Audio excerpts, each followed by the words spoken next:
subsections of your ministry area. So, oh, and Chris, you're back. So I'm back. Sorry about that.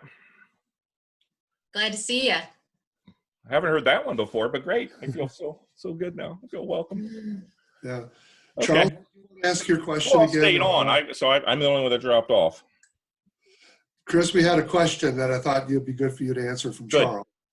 I was curious, what are the particular uses of the religion and the ministry insights, and how do those compare both to each other and then back to like the executive or the full insight?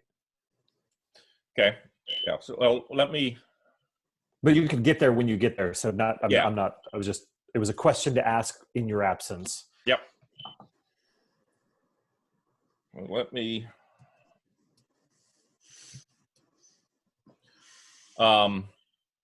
So on the quick insight, again, as Ann was saying, this is just a great thing to be able to use.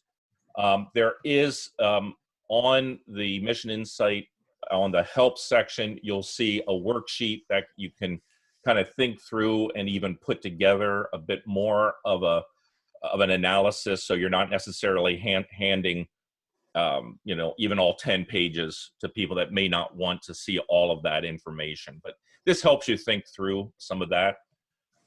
Executive insight, here you're going a bit deeper. You're looking at 12 of the trends that are deemed to be important in the area. So again, here again is the Economawalk area. I'm going to move quickly, so don't get dizzy as I buzz through this information.